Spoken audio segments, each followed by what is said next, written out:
Olá, queridos, a paz do Senhor. Vamos falar um pouquinho sobre o livro de Atos. Atos dos Apóstolos foi escrito pelo médico Lucas, bem como também ele escreveu o Evangelho segundo escreveu Lucas. E Lucas, ele acompanhou grande parte da trajetória de Paulo. Ele seguiu muito Paulo em grandes das suas viagens, para Jerusalém, para Roma, para Cesareia. Inclusive, quando Paulo esteve preso, ele estava lá junto. Tanto que em algum dado momento ele fala: olha, estou aqui em Roma, Lucas está comigo. Então, Lucas, ele pôde testemunhar desse princípio do início da igreja primitiva. Atos dos Apóstolos é marcado pelo ponto principal, que é o quê? O Espírito Santo.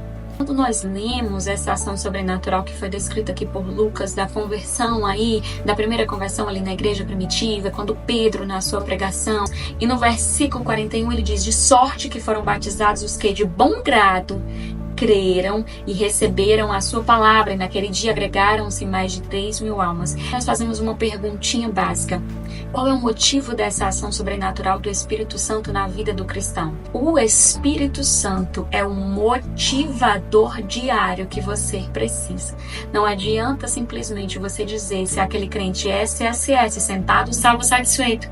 Não adianta simplesmente dizer: aceitei Jesus, creio, estou aqui parado. Mas é necessário o quê? A ação sobrenatural na sua vida, para que você possa perseverar nesta doutrina. A partir de quê? Da ação do Espírito Santo sobre você. De que modo a ação do Espírito Santo ela passa a ser sobrenatural na vida daqueles que creem, daqueles que recebem? E aí eu consegui listar, a partir desses versículos aqui, 9 características fundamentais de quem tem o Espírito Santo. A primeira maior, que nós vemos aqui no versículo 42. Perseveravam. Eles perseveravam em quê? Em oração. Então nós já vemos o segundo. Estavam também em comunhão e no partir do pão. Nós já vemos aí o terceiro. Havia temor sobre eles. Eles testemunhavam maravilhas que os apóstolos faziam, e até na sua própria vida também. A partir dessas maravilhas, eles repartiam também do pão, ou seja, havia aí esse pensamento para com o próximo. Unanimidade das pessoas, elas estavam juntas no templo. Também as pessoas eram alegres e singelas de coração. Isso precisa ter uma característica notável se você tem o Espírito Santo na sua vida.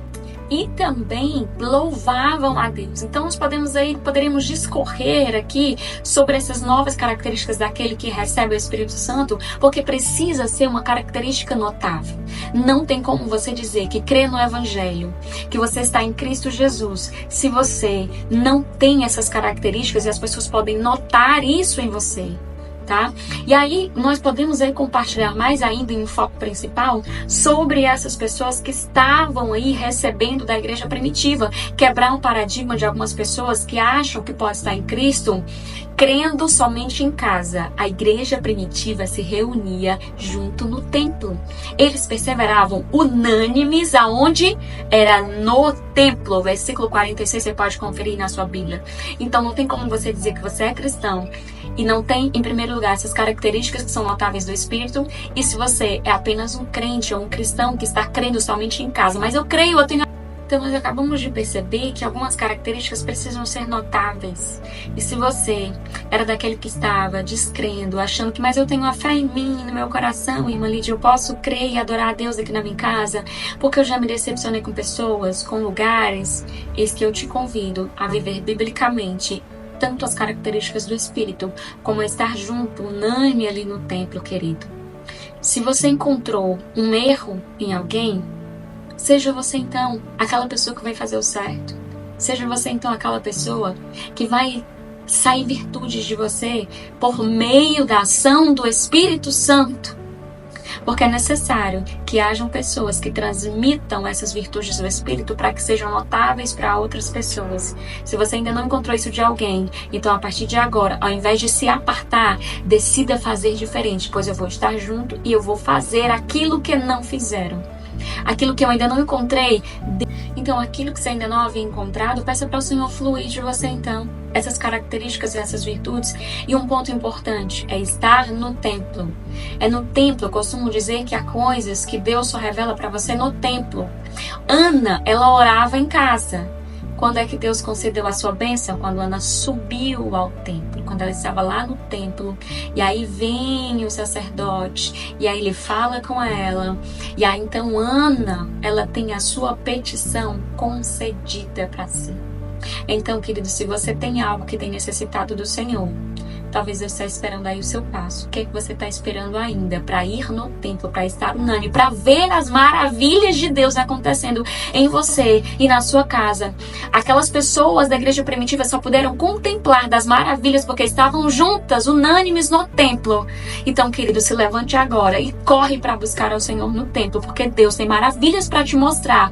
Mas você, então, que aproveitemos essa leitura da palavra de Atos para fazer algo de mudança para com as nossas vidas, para que nós venhamos olhar para o autor e consumador da nossa fé, queridos, que é Cristo, e por meio dele nós vemos a ação do Espírito Santo em nós, e nós vamos poder ter essas características que eu acabei de citar aqui para você. Então esse é o fundamento maior do livro de Atos, que Lucas, que testemunhou daquilo, de pessoas que estavam próximas, e ele pôde escrever sobre isso, e você está tendo a oportunidade de viver desse sobrenatural, mas é necessário que você esteja no lugar certo e vivendo o tempo certo de Deus para a sua vida, tá? Então que Deus em Cristo te abençoe, que possamos orar para pedir sempre o Espírito Santo e a sua ação sobre as nossas vidas, e nós possamos fluir do melhor de Deus sobre nós e para aqueles que nos rodeiam,